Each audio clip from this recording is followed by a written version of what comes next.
Dear students, ഈ video ക്ലാസ്സിലൂടെ നമ്മൾ നോക്കുന്ന ടോപ്പിക്ക് വർക്കിംഗ് ക്യാപിറ്റൽ മാനേജ്മെൻറ്റിനുമായി ബന്ധപ്പെട്ട് വരുന്ന അല്ലെങ്കിൽ വർക്കിംഗ് ക്യാപിറ്റലിനെ അഫക്റ്റ് ചെയ്യുന്ന വർക്കിംഗ് ക്യാപിറ്റലിൻ്റെ റിക്വയർമെൻറ്റ്സിനെ ഇമ്പാക്റ്റ് ചെയ്യുന്ന അല്ലെങ്കിൽ വർക്കിംഗ് ക്യാപിറ്റലിൻ്റെ എമൗണ്ടിനെ ഡിറ്റർമിൻ ചെയ്യുമ്പോൾ സ്വാധീനിക്കുന്ന ചില ഘടകങ്ങളെക്കുറിച്ചാണ്, ഫാക്ടേഴ്സിനെ കുറിച്ചാണ്. So what are the factors that determines the working capital requirements? അല്ലെ, ഒരു ഫേം, ഒരു കമ്പനിയുടെ വർക്കിംഗ് ക്യാപിറ്റൽ നമ്മൾ എസ്റ്റിമേറ്റ് ചെയ്യുമ്പോൾ, അതിനെ കണക്കാക്കുമ്പോൾ അല്ലെങ്കിൽ അതിനെ വിലയിരുത്തുമ്പോൾ അല്ലേ, എന്തെല്ലാം ഘടകങ്ങളെ ആശ്രയിച്ചിട്ടായിരിക്കും വർക്കിംഗ് ക്യാപിറ്റലിൻ്റെ എമൗണ്ട് വരിക. ഓക്കെ, അപ്പോൾ അങ്ങനെ ഉള്ളതിനെ നമ്മൾ ഫാക്ടേഴ്സ് ഡിറ്റർമിനിങ് വർക്കിംഗ് ക്യാപിറ്റൽ എന്നുകൊണ്ട് ഉദ്ദേശിക്കുന്നത്. So what are the factors?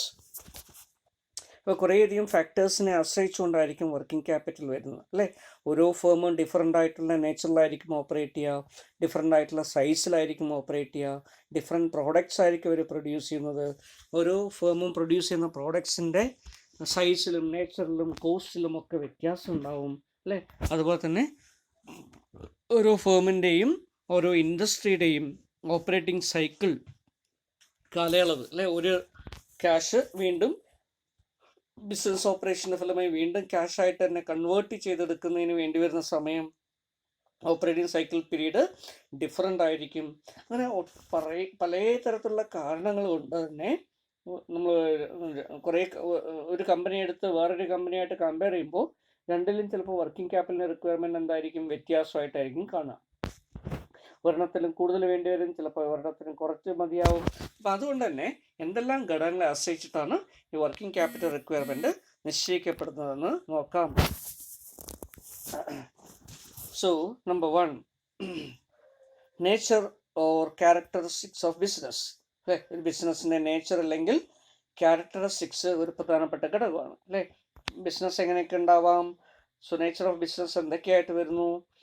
Public utility undertaking like electricity, water supply, railway need very limited working capital because they require fixed capital much. Clear? ഇപ്പോൾ public utility കമ്പനികൾക്ക്, ഇങ്ങനെയുള്ള കമ്പനികൾക്ക്, electricity, railway അങ്ങനെയുള്ള കമ്പനികൾക്ക് huge amount of fixed ക്യാപിറ്റലാണ് വേണ്ടത്. Working capital കുറച്ച് മതിയാവും, അത് റിവോൾവ് ചെയ്തുകൊണ്ടും ഇരിക്കും. Clear?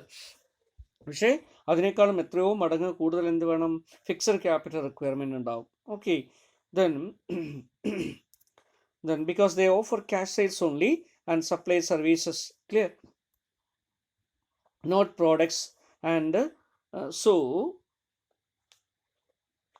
no fund is tied up in inventories and receivables. ഇങ്ങനെയുള്ള കമ്പനികളെ സംബന്ധിച്ചിടത്തോളം അത്തരത്തിലുള്ള അഡ്വാൻറ്റേജ് ഉണ്ട്. ക്ലിയർ? ഇലക്ട്രിസിറ്റി കമ്പനികൾക്ക് വീണ്ടും ചെറിയ പ്രോബ്ലം ഉണ്ട് അല്ലേ.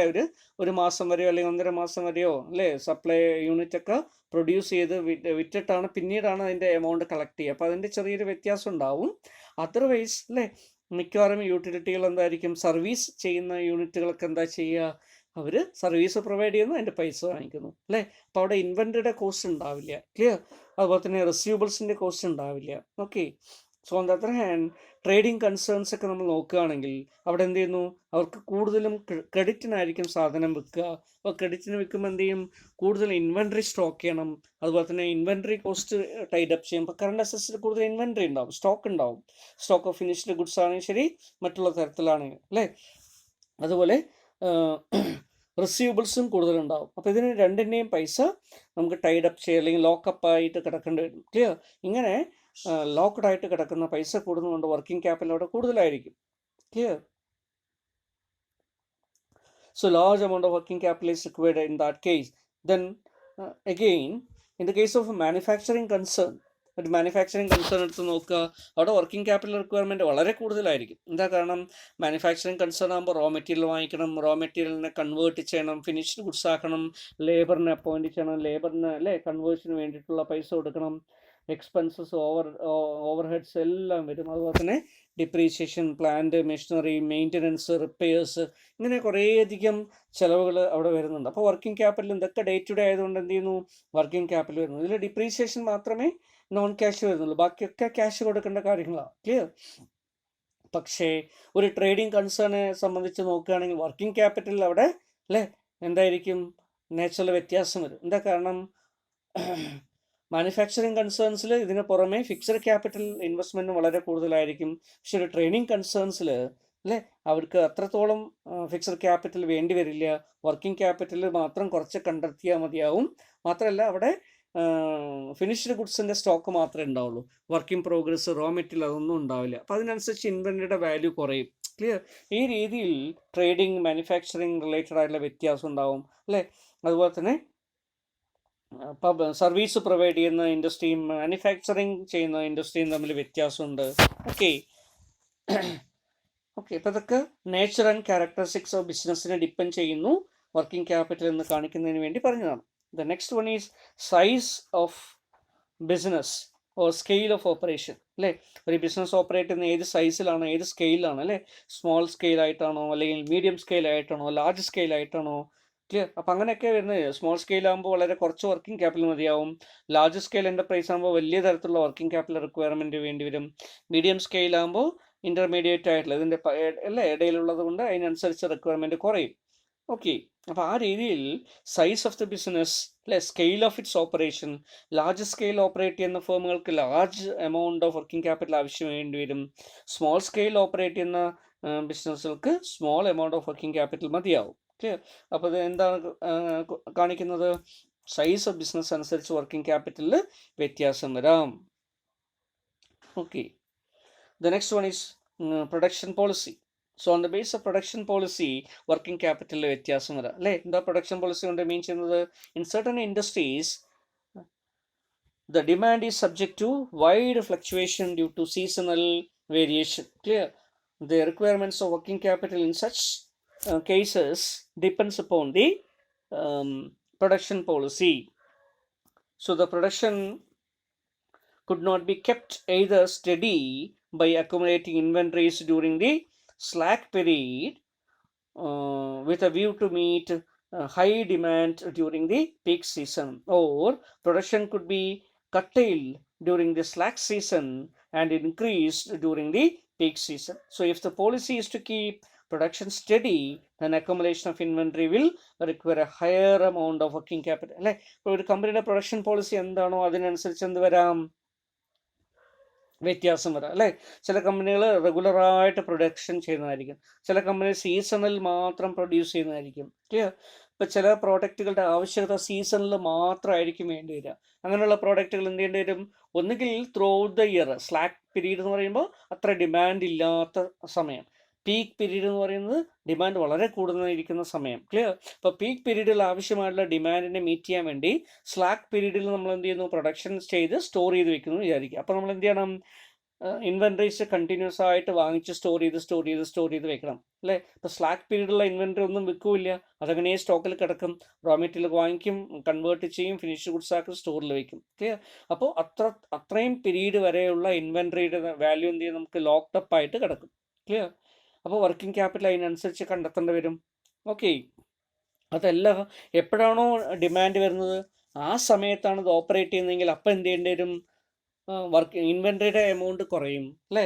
പക്ഷേ അവിടെ നമ്മൾ കൂടുതൽ ആൾക്കാരെ അപ്പോയിൻറ്റ് ചെയ്യേണ്ടി വരും. ഇപ്പോൾ ലേബർ കോസ്റ്റ് കൂടും, ചിലപ്പോൾ ലേബറിന് ഓവർ ടൈം ചെയ്യിപ്പിക്കേണ്ടി വരും. അപ്പോൾ അതിനനുസരിച്ചിട്ടുള്ള പൈസ കൂടുതലായിട്ട് കൊടുക്കേണ്ടി വരും. ഇങ്ങനെയുള്ള പ്രോബ്ലം ഉണ്ട്. ക്ലിയർ? അപ്പോൾ ഇവിടെ എല്ലാം വർക്കിംഗ് ക്യാപിറ്റലിൻ്റെ റിക്വയർമെൻറ്റ് വ്യത്യാസമായിട്ട് വരാം. ക്ലിയർ? ഇപ്പോൾ സീസണൽ ആണെങ്കിൽ സീസണൽ ഫ്ലക്ച്വേഷൻ വരും. ഓക്കെ അപ്പോൾ അതിനനുസരിച്ച് പ്രൊഡക്ഷൻ പോളിസിയുടെ ചേഞ്ചസ് അനുസരിച്ച് വ്യത്യാസം വരാം. ഇപ്പോൾ റെഗുലർ പ്രൊഡക്ഷൻ പോളിസിയാണോ ഫോളോ ചെയ്യുന്നത്, സീസണൽ അല്ലെങ്കിൽ വേരിയബിൾ പ്രൊഡക്ഷൻ പോളിസിയാണോ ഫോളോ ചെയ്യുന്നത്, അതിനനുസരിച്ച് വർക്കിംഗ് ക്യാപിറ്റലിൽ വ്യത്യാസം വരും. Then manufacturing process or length of production cycle അല്ലേ. ഏത് പ്രോസസ്സിലാണ് മാനുഫാക്ചറിങ് ചെയ്യുന്നത്, അല്ലെങ്കിൽ ലെങ്ത് ഓഫ് പ്രൊഡക്ഷൻ സൈക്കിൾ എന്താണ്, ഇതിനനുസരിച്ച് വർക്കിംഗ് ക്യാപിറ്റൽ വ്യത്യാസം അല്ലേ. ലോങ് പ്രൊഡക്ഷൻ സൈക്കിൾ ഒരു കമ്പനിയെ സംബന്ധിച്ചിടത്തോളം, പ്രൊഡക്ഷൻ സൈക്കിൾ എന്ന് പറയുന്നത് എന്താ? റോ മെറ്റീരിയൽ കൊണ്ടുവന്ന് ഫിനിഷ്ഡ് ഗുഡ്സ് ആക്കി മാറ്റുന്നതിന് വേണ്ടിയിട്ടുള്ള സമയ പീരീഡൊക്കെയാണ് എന്താ പറയുക? Production cycle. ക്ലിയർ? അപ്പോൾ ഈ ലാർജ് ആയിട്ടുള്ള ലോങ് ആയിട്ടുള്ള പ്രൊഡക്ഷൻ സൈക്കിൾ ഉണ്ടാകുമ്പോൾ ഇത്രയും പീരീഡിലേക്ക് ആവശ്യമായിട്ടുള്ള മെറ്റീരിയൽ, ലേബർ, ഓവർ ഹെഡ്സ് അല്ലേ, അല്ലെങ്കിൽ തന്നെ നമ്മൾ വർക്ക് ഇൻ പ്രോഗ്രസ് എന്താവും? ഹെൽഡപ്പ് ആയിട്ട് മാറും. അപ്പോൾ അത്രയും ഇൻവെസ്റ്റ്മെൻറ്റ് നമ്മൾ കറണ്ട് അസറ്റ്സിൽ കൊണ്ടുവരണം. അങ്ങനെ കൊണ്ടുവരുന്ന സമയത്ത് അത്രയും വർക്കിംഗ് ക്യാപിറ്റൽ കൂടുതലായിട്ട് വരുന്നു. പ്രൊഡക്ഷൻ സൈക്കിൾ വളരെ കുറവാണെന്ന് വിചാരിക്കുക, വളരെ ചെറിയൊരു പീരീഡ് മാത്രമേ ഉള്ളൂ എന്ന് വിചാരിക്കുക. അപ്പം എന്ത് സംഭവിക്കും? വളരെ ഫാസ്റ്റായിട്ട് പ്രൊഡ്യൂസ് ചെയ്യാൻ പറ്റും, ഫാസ്റ്റായിട്ട് വിൽക്കാൻ പറ്റും. അപ്പോൾ വർക്കിംഗ് ക്യാപിറ്റൽ അതിനനുസരിച്ച് കുറയും. Clear? So length of production cycle is another factor. Clear? So longer the period of process, അല്ലേ, progressive increment in the materials, supplies, അല്ലെങ്കിൽ ലേബർ, അതുപോലെ തന്നെ മറ്റുള്ള ഓവർഹെഡ് എക്സ്പെൻസസ്, ഫിനിഷ്ഡ് പ്രോഡക്ട്സ്, ഇതെല്ലാം കൂടെ ചേർക്കുന്ന സമയത്ത് വർക്കിംഗ് ക്യാപിറ്റൽ കൂടുതലായിട്ട് വരും. ക്ലിയർ? സോ അതുപോലെ തന്നെയാണ് മാനുഫാക്ചറിങ് പ്രോസസ്സ്. ക്ലിയർ? ഏത് പ്രോസസ്സിലൂടെയാണത്, പ്രോസസ്സിൻ്റെ സൈക്കിൾ എന്താണ്, പ്രോസസ്സിൻ്റെ ലെങ്ത് എന്താണ്, ചെറിയ പ്രോസസ്സ് വരുന്നതാണോ അല്ലെങ്കിൽ ലെങ്തി ആയിട്ടുള്ള പ്രോസസ്സ് വരുന്നതാണോ? ക്ലിയർ? പ്രോസസ്സിൻ്റെ നേച്ചർ അല്ലെങ്കിൽ ലെങ്ത്, ഇതൊക്കെ വർക്കിംഗ് ക്യാപിറ്റലിൻ്റെ റിക്വയർമെൻറ്റിനെ ബാധിക്കാം. അതുപോലെ തന്നെ സീസണൽ വേരിയേഷൻ, അല്ലേ, ചില പ്രോഡക്റ്റിന് സീസണൽ വേരിയേഷൻസ് വരുന്നു. അങ്ങനെ വരുന്ന സമയത്ത് അതിനനുസരിച്ചിട്ട് നമുക്ക് കോപ്പപ്പ് ചെയ്യണമെങ്കിൽ എന്ത് ചെയ്യേണ്ടി വരും? വർക്കിംഗ് ക്യാപിറ്റലിൽ വ്യത്യാസം വരും. Clear? So material is not available throughout the year.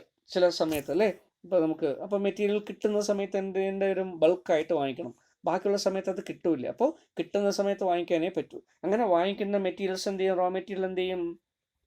അത് നമ്മുടെ സ്റ്റോക്കിൽ കിടക്കും, അല്ലേ. ഇപ്പോൾ എത്ര രൂപ നമ്മൾ റോ മെറ്റീരിയലിന് വേണ്ടി മുടക്കിയിട്ടുണ്ടോ അത്രയും പൈസ അത് സൈക്കിൾ ചെയ്ത് വീണ്ടും വരുന്നവർ, അടുത്ത സീസൺ വരുന്നവർ എന്തായിട്ട് മാറും? നമ്മൾ ലോക്ക്ഡ് അപ്പ് ആയിട്ട് കിടക്കും. ക്ലിയർ? അപ്പോൾ അത്രയും വർക്കിംഗ് ക്യാപിറ്റൽ കൂടുതൽ വേണമെന്ന് അർത്ഥം ഇൻവെൻട്രിയിൽ. Okay, so the huge amount is thus blocked in the raw material. Clear? Inventories വളരെ പീക്കായിട്ട് നിൽക്കും. അപ്പം ഇങ്ങനെ സീസണൽ വേരിയേഷൻ അനുസരിച്ച് റോ മെറ്റീരിയൽ, കമ്പോണൻസ്, പാർട്സ് ഒക്കെ സീസണൽ വേരിയേഷൻസ് ഉള്ളതാണെങ്കിൽ അത് ഇതിനെ എഫക്റ്റ് ചെയ്യാം. ഓക്കെ, അല്ല, working capital cycle manufacturing concerns, the working capital cycle starts with the purchase of raw material and ends with the realization of cash from the sale. Clear? ഇത് നമ്മൾ operating cycle എന്ന് പറയാം. അപ്പോൾ operating സൈക്കിളിൻ്റെ length കൂടുന്തോറും, അല്ലേ, working capital cycle length കൂടുന്തോറും കൂടുതൽ വർക്കിംഗ് ക്യാപിറ്റൽ വേണം. നമ്മൾ നേരത്തെ പറഞ്ഞു ഓപ്പറേറ്റിംഗ് സൈക്കിൾ ആദ്യം ക്യാഷ് റോ മെറ്റീരിയലായിട്ട് മാറി, raw material work in progress ആയിട്ട് മാറി, വർക്ക് ഇൻ പ്രോഗ്രസ് വീണ്ടും ഫിനിഷ്ഡ് ഗുഡ്സ് ആയിട്ട് മാറി, ഫിനിഷ്ഡ് ഗുഡ്സ് വീണ്ടും റിസീവബിൾസ് ആയിട്ട് മാറി, റിസീവബിൾസ് വീണ്ടും ക്യാഷ് ആയിട്ട് മാറും. ഇതിനെടുക്കുന്ന സമയം, അല്ലേ, 120 days ആണെങ്കിൽ അത്രയും ദിവസത്തേക്ക് വർക്കിംഗ് ക്യാപിറ്റൽ വേണം. 90 days ഉള്ളൂ എങ്കിൽ അത്രയും കുറച്ച് മതി. 60 days ആയിട്ട് കുറഞ്ഞ് അത്രയും മതിയാവും. ക്ലിയർ? ഇങ്ങനെ ഓപ്പറേറ്റിംഗ് സൈക്കിൾ അല്ലെങ്കിൽ വർക്കിംഗ് ക്യാപിറ്റൽ സൈക്കിൾ കൂടുന്നതിനനുസരിച്ച് കൂടുതൽ വർക്കിംഗ് ക്യാപിറ്റൽ വേണ്ടി വരും. കുറയുന്നതിനനുസരിച്ച് വർക്കിംഗ് ക്യാപിറ്റലിൻ്റെ റിക്വയർമെൻറ്റ് കുറയ്ക്കാൻ പറ്റും. ക്ലിയർ?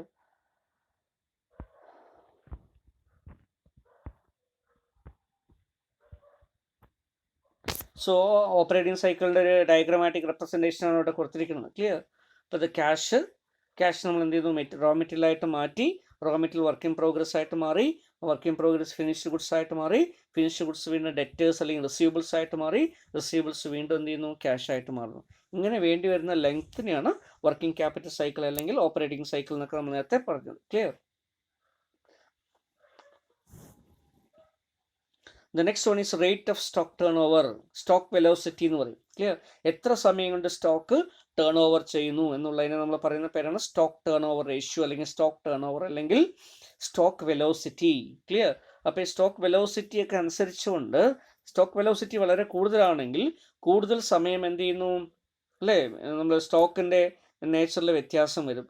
അപ്പോൾ ഇൻവെൻട്രി കോസ്റ്റ് അതിനനുസരിച്ച് കൂടുകയും കുറയുകയും ചെയ്യും. അപ്പോൾ അതിനനുസരിച്ച് വർക്കിംഗ് ക്യാപിറ്റൽ കൂടുകയും കുറയുകയും ചെയ്യും. അപ്പോൾ സ്റ്റോക്ക് വെലോസിറ്റി അല്ലെങ്കിൽ ടേൺ ഓവർ റേഷ്യോ അല്ലെങ്കിൽ ടേൺ ഓവർ ഒരു പ്രധാനപ്പെട്ട ഘടകമാണ്. So there is A high degree of inverse relationship between the quantum of working capital and the velocity or speed with which sales are effected. Clear? So the firm is having high rate of stock turnover will need lower amount of working capital. Velocity കൂടുന്തോറും, clear, number of times ആണ്. Velocity കൊണ്ട് means എന്താ? Number of times. Clear? എത്ര times ഒരു വർഷത്തിൽ എത്ര times stock turn over ചെയ്ത് വരുന്നു എന്നാണ്. അല്ലേ, സോ ഫോർ എക്സാമ്പിൾ നമുക്ക് 5 lakh rupees മെറ്റീരിയൽ ഉണ്ടെന്ന് വിചാരിക്കുക. Raw material is 5 lakh rupees. Clear? അതിൻ്റെ സ്റ്റോക്ക് ടേൺ ഓവർ എടുത്തപ്പോൾ 10 times നമുക്ക് കിട്ടിയെന്ന് വിചാരിക്കുക. അതിൻ്റെ അർത്ഥം എന്താ? ഈ റോ മെറ്റീരിയൽ 5 lakh rupees 10 പ്രാവശ്യം ഒരു വർഷം ആവർത്തിക്കുന്നു. ക്ലിയർ എന്നാണ് അതിൻ്റെ അർത്ഥം. ഇനി സ്റ്റോക്ക് വെലോസിറ്റി അല്ലെങ്കിൽ സ്റ്റോക്ക് ടേൺ ഓവർ റേഷ്യോ 12 ആണ് കിട്ടിയതെന്ന് വിചാരിക്കുക. അതിൻ്റെ അർത്ഥം എന്താ? Raw material of ₹5 lakh will be turnover for a number of times of 12 times ഈ 5 ലക്ഷം രൂപ ടേൺ ഓവർ ചെയ്യും. ക്ലിയർ? അപ്പോൾ അതിൻ്റെ അർത്ഥം എന്താ? ഓരോ മാസവും കഴിയുമ്പോഴും 5 ലക്ഷം രൂപയുടെ മെറ്റീരിയൽ അത് വാങ്ങിക്കും, പ്രൊഡ്യൂസ് ചെയ്യും, വിൽക്കും, കഴിയും. ക്ലിയർ? അപ്പോൾ ഈ രീതിയിൽ ക്യാഷ് ആയിട്ട് മാറും. അപ്പോൾ ഈ രീതിയിൽ എന്ത് ചെയ്യുന്നു, സ്റ്റോക്ക് ടേൺ ഓവർ കാണുന്ന സമയത്ത് നമുക്ക് ഇത് സ്റ്റോക്ക് ടേൺ ഓവർ കൂടുന്തോറും വർക്കിംഗ് ക്യാപിറ്റൽ കുറച്ച് മതിയാവും. സ്റ്റോക്ക് ടേൺ ഓവർ കുറഞ്ഞു വരുന്തോറും അതിൻ്റെ അർത്ഥം എന്താ, സ്റ്റോക്ക് പെട്ടെന്ന് തീരുന്നില്ല എന്നർത്ഥം. ടേൺ ഓവർ ചെയ്ത് വരുന്നില്ല, സെയിൽസിൽ നിന്നും ക്യാഷ് ആയിട്ട് മാറുന്നില്ല. അങ്ങനെ വരുമ്പോൾ എന്താവും, സോ വർക്കിംഗ് ക്യാപിറ്റൽ റിക്വയർമെൻറ്റ് കൂടുതലായിട്ട് കണ്ടെത്തേണ്ടി വരും. Clear? So that is another factor. So credit policy. So next factor is credit policy. Clear? ഒരു കമ്പനിയുടെ ക്രെഡിറ്റ് പോളിസി എന്താണോ അതിനനുസരിച്ചിട്ടായിരിക്കും വർക്കിംഗ് ക്യാപിറ്റൽ. ഒരു കമ്പനിക്ക് എങ്ങനെയൊക്കെ ക്രെഡിറ്റ് പോളിസി കൊണ്ടുവരാം, ലിബറൽ ആയിട്ടുള്ള ക്രെഡിറ്റ് പോളിസി ഫോളോ ചെയ്യാം, അല്ലേ? അതുപോലെ തന്നെ കൺസർവേറ്റീവ് ആയിട്ടുള്ള ഒരു ക്രെഡിറ്റ് പോളിസി ഫോളോ ചെയ്യാം. ഈ കൺസർവേറ്റീവ് ക്രെഡിറ്റ് പോളിസി നമ്മൾ സ്ട്രിഞ്ചൻ്റ് ക്രെഡിറ്റ് പോളിസി എന്ന് പറയും, ടൈറ്റ് ക്രെഡിറ്റ് പോളിസി എന്ന് പറയും. ലിബറൽ ക്രെഡിറ്റ് പോളിസി കുറച്ചുകൂടെ എന്താണ്, സ്ട്രിഞ്ചൻ്റ് അല്ലാത്ത, അല്ലേ, ലിബറൽ ആയിട്ടുള്ള ക്രെഡിറ്റ് പോളിസി. എന്താ ഈ ലിബറൽ ക്രെഡിറ്റ് പോളിസി കൊണ്ട് മീൻ ചെയ്യുന്നത്, ഒരു കമ്പനി വളരെ കൂടുതൽ പീരീഡ് കസ്റ്റമേഴ്സിന് ക്രെഡിറ്റ് കൊടുക്കുകയാണെങ്കിൽ, സെയിൽസ് നടത്തുമ്പോഴൊക്കെ കസ്റ്റമേഴ്സിന് ക്രെഡിറ്റ് കൊടുക്കുന്നു, ക്രെഡിറ്റ് സെയിൽസ് കൊടുക്കുന്നു, വളരെ കൂടുതൽ പീരീഡിലേക്ക് ക്രെഡിറ്റ് കൊടുക്കുന്നു, അങ്ങനെ കൊടുക്കുമ്പോൾ അതിനെന്ത് പറയും, liberal credit policy. So for example ഒരു കമ്പനി എ എന്ന് പറയുന്ന ഒരു കമ്പനി അവരുടെ കസ്റ്റമേഴ്സിന് 3 months ക്രെഡിറ്റ് കൊടുക്കുന്നു. ക്ലിയർ? ഓക്കെ. വേറൊരു കമ്പനി ബി എന്ന് പറയുന്ന ഒരു കമ്പനി അവരുടെ കസ്റ്റമേഴ്സിന് 5 മാസം ക്രെഡിറ്റ് കൊടുക്കുന്നു, അല്ലേ? അപ്പോൾ 3 monthsനേക്കാളും കൂടുതൽ പീരീഡ് എന്ത് ചെയ്യുന്നു, ക്രെഡിറ്റ് അലൗ ചെയ്യാണ്. അപ്പോൾ എത്ര മാസത്തെ ക്രെഡിറ്റ് നമ്മൾ അലൗ ചെയ്യുന്നു അത്രയും മാസം വരെ എന്ത് ചെയ്യില്ല, വാങ്ങിച്ചു കൊണ്ടുപോകുന്ന സാധനം ക്രെഡിറ്റിന് വാങ്ങിച്ചു കൊണ്ടുപോകുന്ന കസ്റ്റമേഴ്സ് പൈസ തരില്ല.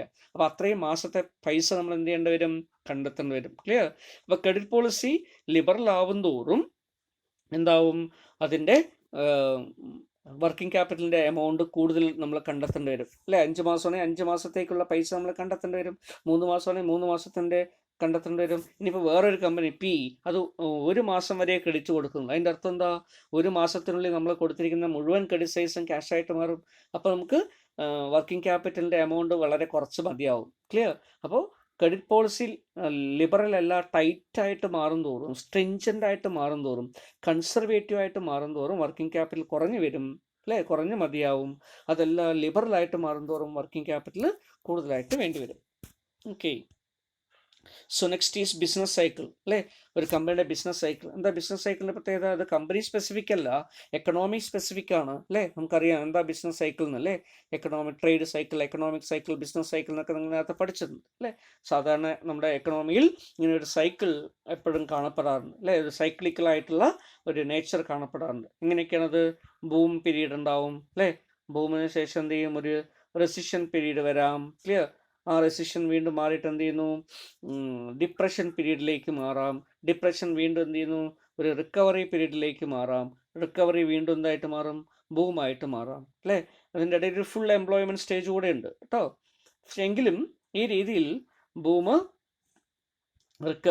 റിസഷൻ, ഡിപ്രഷൻ, റിക്കവറി ഇതിങ്ങനെ ആവർത്തിച്ചുകൊണ്ടേയിരിക്കും. ക്ലിയർ? അപ്പോൾ ഇതിൽ ഏത് പീരീഡിലാണോ നമ്മളെ ബിസിനസ് ഉള്ളത് അതിനനുസരിച്ചിട്ടായിരിക്കും എന്ത് ചെയ്യുക, വർക്കിംഗ് ക്യാപിറ്റൽ വേണ്ടി വരിക. ഇപ്പോൾ ബൂം പീരീഡാണ് നടന്നുകൊണ്ടിരിക്കുന്നത് വിചാരിക്കുക. അപ്പോൾ എന്ത് സംഭവിക്കും, ബൂം പീരീഡിൻ്റെ ഒരു പ്രത്യേകത, വളരെ കൂടുതൽ ഡിമാൻഡ് ആയിരിക്കും, വളരെ കൂടുതൽ പ്രൊഡക്ഷൻ ആയിരിക്കും, വളരെ കൂടുതൽ സെയിൽസ് ആയിരിക്കും. അപ്പോൾ വളരെ കൂടുതൽ വർക്കിംഗ് ക്യാപിറ്റൽ വേണ്ടി വരും. ക്ലിയർ? ഡിപ്രഷൻ ആണെന്ന് വിചാരിക്കുക, അപ്പോൾ വളരെ കുറച്ച് ഡിമാൻഡേ ഉള്ളൂ, വളരെ കുറച്ച് പ്രൊഡക്ഷൻ നടക്കുള്ളൂ, വളരെ കുറച്ച് മെറ്റീരിയലേ വാങ്ങിക്കേണ്ട കാര്യമുള്ളൂ, അപ്പോൾ വർക്കിംഗ് ക്യാപിറ്റലും കുറഞ്ഞു പോകും. ക്ലിയർ? ഇതനുസരിച്ച് ഏത് ബിസിനസ് സൈക്കിളിൻ്റെ ഏത് സ്റ്റേജിലാണോ നമ്മൾ ബിസിനസ് പ്രവർത്തിക്കുന്നത് അതിനനുസരിച്ച് വർക്കിംഗ് ക്യാപിറ്റലിൻ്റെ റിക്വയർമെൻറ്റ് മാറാം. Okay. So, in the case of a prosperous situation or a boom situation, firm requires large amount of working capital to increase the sales, rise in prices, optimistic expansion of a business, etc. On the contrary, depression ഒക്കെയാണ് വരുന്നതെങ്കിൽ അവിടെ slowing down of business activity ഒക്കെയാണ് വരിക, demand കുറവായിരിക്കും, production കുറവായിരിക്കും, കുറച്ച് material വാങ്ങിച്ചാൽ മതി, അപ്പോൾ വർക്കിംഗ് ക്യാപിറ്റലും കുറച്ച് മതിയാവും. The rate of growth of business ഏത് റേറ്റിൽ ഗ്രോ ചെയ്യുന്നു, അല്ലേ? ഒരു 10% റേറ്റിൽ ഗ്രോ ചെയ്യുന്ന ബിസിനസ്സിന് ഓരോ വർഷവും എന്ത് ചെയ്യേണ്ടി വരും, അത്രയും അഡീഷണൽ വർക്കിംഗ് ക്യാപിറ്റൽ വേണ്ടി വരും. 20% ആണ് നമ്മുടെ ഗ്രോത്ത് റേറ്റ് എന്ന് വിചാരിക്കുക. അപ്പോൾ എന്ത് ചെയ്യും, 20% നമ്മൾ അഡീഷണൽ വർക്കിംഗ് ക്യാപിറ്റൽ കണ്ടെത്തണം. ഒരു ഫേമിൻ്റെ ഗ്രോത്ത് 2% ഉള്ളൂ, അപ്പോൾ എന്താവും, അത്രയും വർക്കിംഗ് ക്യാപിറ്റൽ മതിയാവും. ക്ലിയർ? അപ്പോൾ ഗ്രോത്ത് എന്ന് പറയുമ്പോൾ എന്താ, നിലവിൽ കഴിഞ്ഞ വർഷത്തെ ആക്ടിവിറ്റിയേക്കാളും ഈ വർഷം കൂടുതൽ ആക്ടിവിറ്റി നടത്തുന്നു എന്നർത്ഥം. അപ്പോൾ അങ്ങനെ ഗ്രോ ചെയ്യുന്നതിനനുസരിച്ച് വർക്കിംഗ് ക്യാപിറ്റൽ കൂടുതൽ വരും. റേറ്റ് ഓഫ് ഗ്രോത്ത് കുറയുന്നതിനനുസരിച്ച് വർക്കിംഗ് ക്യാപിറ്റലിൻ്റെ അളവ് കുറച്ച് മതിയാവും. ക്ലിയർ? അപ്പോൾ അങ്ങനെ നമുക്ക് പറയാൻ പറ്റും. സോ എക്സ്പാൻഷൻ കൊണ്ടൊക്കെയാണ് ഗ്രോത്ത് വരിക. എക്സ്പാൻഷൻ വരുമ്പോൾ വർക്കിംഗ് ക്യാപിറ്റൽ കൂടുതൽ വേണ്ടി വരും അല്ലേ. എക്സ്പാൻഷൻ ഒന്നും ഇല്ല എങ്കിൽ, റേറ്റ് ഓഫ് ഗ്രോത്ത് വളരെ ഇല്ല എങ്കിൽ വർക്കിംഗ് ക്യാപിറ്റലും കുറച്ച് മതിയാവും. ക്ലിയർ? നോർമൽ റേറ്റിൽ അല്ലെങ്കിൽ വളരെ ചെറിയ മാർജിനൽ റേറ്റ് ഓഫ് ഗ്രോത്തേ ഉള്ളൂ എങ്കിൽ വോളിയൂം ഓഫ് ബിസിനസ്സും അത്രേ ഉണ്ടാവുള്ളൂ. അപ്പോൾ നമുക്ക് വർക്കിംഗ് ക്യാപിറ്റൽ അത്ര മതിയാവും. Earning capacity and dividend policy. ഒരു കമ്പനിയുടെ ഏർണിംഗ് കപ്പാസിറ്റി എന്താണ്, അതിൻ്റെ ഡിവിഡൻഡ് പോളിസി എന്താണ്, അതിനനുസരിച്ചും വർക്കിംഗ് ക്യാപിറ്റലിൻ്റെ റിക്വയർമെൻറ്റ് വ്യത്യാസം വരും. Clear? So some firm may have earning capacity than others അല്ലേ. ചില കമ്പനികളെ സംബന്ധിച്ച് ചില കമ്പനികൾക്ക് ഏർണിംഗ് കപ്പാസിറ്റി വളരെ കൂടുതലായിരിക്കും, വേറെ ചില കമ്പനികൾക്ക് ഏർണിംഗ് കപ്പാസിറ്റി വളരെ കുറവായിരിക്കും. ക്ലിയർ? ഇതിനനുസരിച്ച് വർക്കിംഗ് ക്യാപിറ്റലിൻ്റെ നേച്ചറിലും വ്യത്യാസം വരാം. ക്ലിയർ? സോ ഏർണിംഗ് കപ്പാസിറ്റി വളരെ കൂടുതലുള്ള ഫേമുകൾക്കാണെങ്കിൽ such firms with high earning capacity may generate cash profits from operating and contribute to the working capital. So the dividend policy of a concern also influences the requirement of working capital. അല്ലേ, ഒരു company വളരെ ലിബറലായിട്ടുള്ള dividend പോളിസിയാണ് follow ചെയ്യുന്നത് വിചാരിക്കുക. അപ്പോൾ കിട്ടുന്ന നമ്മൾ cash മുഴുവനായിട്ട് എന്ത് ചെയ്യും, കിട്ടുന്ന ലാഭം മുഴുവൻ ഡിവിഡൻഡ് ആയിട്ട് കൊടുക്കേണ്ടി വരും. അപ്പോൾ അതിന് വലിയൊരു എമൗണ്ട് നമ്മൾ കണ്ടെത്തേണ്ടതായിട്ട് വരും. So firm should maintain a steady high rate of cash dividend irrespective of its generation of profits need more working capital. അല്ലേ, എല്ലാ വർഷവും സ്ഥിരമായിട്ടുള്ള നല്ല രീതിയിലുള്ള ഡിവിഡൻഡ് കൊടുക്കണമെങ്കിൽ അത്രയും ക്യാഷ് വേണം. അപ്പോൾ അത്രയും വർക്കിംഗ് ക്യാപിറ്റൽ നമ്മൾ കണ്ടെത്തേണ്ടി വരും. അല്ല, ഡിവിഡൻഡ് ഒന്നും അത്രയും കൊടുക്കാത്തൊരു ഫേം ആണെങ്കിലോ വർക്കിംഗ് ക്യാപിറ്റൽ അത്രയും കുറച്ച് മതിയാവും. Okay. Then price level changes. എന്താ പ്രൈസ് ലെവൽ ചേഞ്ചസ് അല്ലെങ്കിൽ ഇൻഫ്ലേഷൻ എന്ന് പറയുന്നത്? നമ്മുടെ എക്കണോമിയിൽ, മാർക്കറ്റിൽ ഇൻഫ്ലേഷൻ്റെ ഫലമായി, നാണ്യപ്പെരുപ്പത്തിൻ്റെ ഫലമായി, വിലക്കയറ്റത്തിൻ്റെ ഫലമായി അല്ലെ, സാധനങ്ങളുടെയും സേവനങ്ങളുടെയൊക്കെ വിലയൊക്കെ കൂടുന്ന സമയത്ത് മെറ്റീരിയലിൻ്റെ വില കൂടും, ലേബറിൻ്റെ ചാർജ് കൂടും അല്ലേ, ഒക്കെ കൂടും. അങ്ങനെ കൂടുമ്പോൾ വർക്കിംഗ് ക്യാപിറ്റൽ എന്തായിരിക്കും, കൂടുതലായിട്ട് വരും. Clear? So if there is a price level changes അല്ലേ, അത് വർക്കിംഗ് ക്യാപിറ്റലിനെ ബാധിക്കും. ഇൻഫ്ലേഷണറി സിറ്റുവേഷൻ കൂടുതൽ വർക്കിംഗ് ക്യാപിറ്റൽ വേണ്ടി വരും. ഡിഫ്ലേഷണറി സിറ്റുവേഷൻ ആണെങ്കിൽ വർക്കിംഗ് ക്യാപിറ്റൽ കുറച്ച് മതിയാവും. Clear? So effect of rising price may have different and will be required to maintain a high amount of current assets അല്ലേ. അപ്പോൾ വർക്കിംഗ് ക്യാപിറ്റൽ അതിനനുസരിച്ച് കൂടുതലായിട്ട് വേണ്ടി വരുന്നു. അതുപോലെ തന്നെ അതർ ഫാക്ടേഴ്സും ഉണ്ട്, മറ്റുള്ള ചില ഫാക്ടേഴ്സും ഉണ്ട് അല്ലേ. എന്തൊക്കെയാണ് അങ്ങനെയുള്ള ഫാക്ടേഴ്സ് വർക്കിംഗ് ക്യാപിറ്റലിനെ എഫക്റ്റ് ചെയ്യുന്നത്? Operating efficiency of A firm അല്ലേ, എന്ത് എഫിഷ്യൻസിയിൽ ബിസിനസ്സിന് ഓപ്പറേറ്റ് ചെയ്യാൻ പറ്റുന്നുണ്ട്. ഹൈലി എഫിഷ്യൻ്റ് ആണെങ്കിൽ വർക്കിംഗ് ക്യാപിറ്റൽ കുറച്ച് മതി, അല്ലെങ്കിൽ ലെസ് എഫിഷ്യൻ്റ് ആകുമ്പോൾ വർക്കിംഗ് ക്യാപിറ്റൽ കൂടുതൽ വേണ്ടി വരും. Management ability and professionalism. Management professional ആണോ, ഏബിൾ ആണോ, അപ്പോൾ നമുക്ക് വർക്കിംഗ് ക്യാപിറ്റൽ കുറച്ച് മതിയാവും. അതല്ലെങ്കിലോ കൂടുതൽ വർക്കിംഗ് ക്യാപിറ്റൽ വേണ്ടി വരും. Irregularity of supply. നമുക്ക് കിട്ടുന്ന മെറ്റീരിയൽസിൻ്റെ സപ്ലൈ റെഗുലറായിട്ട് കിട്ടുന്നതാണോ, ഇറഗുലറായിട്ട് കിട്ടുന്നതാണോ? ഇറഗുലർ ആണെങ്കിൽ നമ്മൾ എന്ത് ചെയ്യണം, വാങ്ങിച്ച് സ്റ്റോക്ക് ചെയ്യേണ്ടി വരും. അപ്പോൾ വർക്കിംഗ് ക്യാപിറ്റൽ കൂടുതൽ വേണ്ടി വരും. റെഗുലറായിട്ട് കിട്ടുന്നതാണ്, അവൈലബിൾ ആണെങ്കിലോ കുറച്ച് വർക്കിംഗ് ക്യാപിറ്റൽ മതിയാവും. ഇമ്പോർട്ട് പോളിസി അല്ലേ, നമ്മൾ മെഷീനറീസോ അല്ലെങ്കിൽ അതുപോലെ തന്നെ വർക്കിംഗ് ക്യാപിറ്റൽ മെറ്റീരിയൽസൊക്കെ ഇമ്പോർട്ട് ചെയ്യുന്നതാണോ അല്ലയോ? ഇമ്പോർട്ട് ചെയ്യുകയാണെങ്കിൽ വർക്കിംഗ് ക്യാപിറ്റൽ എന്ത് ചെയ്യേണ്ടി വരും, അതിനനുസരിച്ച് കൂടുതൽ കണ്ടെത്തേണ്ടതായിട്ട് വരും. അസറ്റ് സ്ട്രക്ചർ എന്താണ്? ഫിക്സഡ് അസറ്റ്സ് ആണോ കൂടുതൽ, അല്ലെങ്കിൽ കറണ്ട് അസറ്റ്സ് ആണോ കൂടുതൽ? അതിനനുസരിച്ച് വരും അല്ലേ. ചില ഫേമിൻ്റെ ബാലൻസ് ഷീറ്റ് നോക്കിക്കഴിഞ്ഞാൽ കറണ്ട് അസറ്റ്സ് ആയിരിക്കും വളരെ കൂടുതൽ, ഫിക്സഡ് അസറ്റ്സ് വളരെ കുറച്ചേ ഉണ്ടാവുള്ളൂ. ക്ലിയർ? ഇപ്പോൾ ഫോർ എക്സാമ്പിൾ സർവീസ് ഇൻഡസ്ട്രീസിനൊക്കെ അങ്ങനെ ആയിരിക്കും വരിക. പക്ഷേ നേരെ മറിച്ച് മാനുഫാക്ചറിങ് കൺസേൺ ഒക്കെ ആണെങ്കിൽ ഫിക്സഡ് അസറ്റ്സ് വളരെ കൂടുതലായിരിക്കും, വർക്കിംഗ് ക്യാപിറ്റൽ കുറവായിരിക്കും. ക്ലിയർ? അപ്പോൾ അതിനനുസരിച്ച് കറണ്ട് അസറ്റ്സ് കുറയുമ്പോൾ വർക്കിംഗ് ക്യാപിറ്റലും കുറയും. Importance of labour. ക്ലിയർ? ലേബറിൻ്റെ ഇമ്പോർട്ടൻസ്. ചില ഇൻഡസ്ട്രീസൊക്കെ എന്തായിരിക്കും, ലേബർ ഇൻറ്റൻസീവ് ആയിരിക്കും, ചിലതൊക്കെ ക്യാപിറ്റൽ ഇൻറ്റൻസീവ് ആയിരിക്കും. ലേബർ ഇൻറ്റൻസീവ് ആണെങ്കിൽ വർക്കിംഗ് ക്യാപിറ്റൽ കൂടുതൽ വേണ്ടി വരും, കാരണം കൂടുതൽ ലേബേഴ്സ് ഉണ്ടാവുന്നു, കൂടുതൽ ആളുകൾക്ക് എന്ത് കൊടുക്കണം, വേജസ് കൊടുക്കണം, സാലറി കൊടുക്കണം, ഒക്കെ ചെയ്യണം. പക്ഷേ ക്യാപിറ്റൽ ഇൻറ്റൻസീവ് ആണെങ്കിലോ അവിടെ മെഷീനറിയും ഓട്ടോമേഷനും അല്ലെ, മെക്കാനിക്കൽ ആയിട്ടുള്ള പ്രോസസ്സും ഒക്കെ ഉണ്ടാവും. അപ്പോൾ അതുകൊണ്ട് തന്നെ എന്ത് ചെയ്താൽ മതി, ഫിക്സഡ് ക്യാപിറ്റൽ ഇൻവെസ്റ്റ്മെൻറ്റ് വളരെ കൂടുതൽ മതി, വർക്കിംഗ് ക്യാപിറ്റൽ കുറച്ച് മതിയാവും. അതുപോലെ ആഡിക്വേറ്റ് ബാങ്കിങ് ഫെസിലിറ്റി. ഒരു ഫേമിന് എൻ്റെ ഫേമിൻ്റെ സമീപത്ത് തന്നെ ആവശ്യമായിട്ടുള്ള രീതിയിൽ സഫീഷ്യൻ്റ് ആയിട്ടുള്ള രീതിയിൽ ബാങ്കിങ് ഫെസിലിറ്റി ഉണ്ടെങ്കിൽ അവർക്ക് എപ്പോൾ വേണമെങ്കിലും എന്ത് ചെയ്യാൻ പറ്റും, ക്യാഷ് ക്രെഡിറ്റോ ഓവർ ഡ്രാഫ്റ്റോ ഒക്കെ എടുക്കാൻ പറ്റും. അങ്ങനെയാണെങ്കിൽ വർക്കിംഗ് ക്യാപിറ്റൽ കുറച്ച് മതിയാവും, കുറച്ച് കൈവശം വെച്ചാൽ മതിയാവും.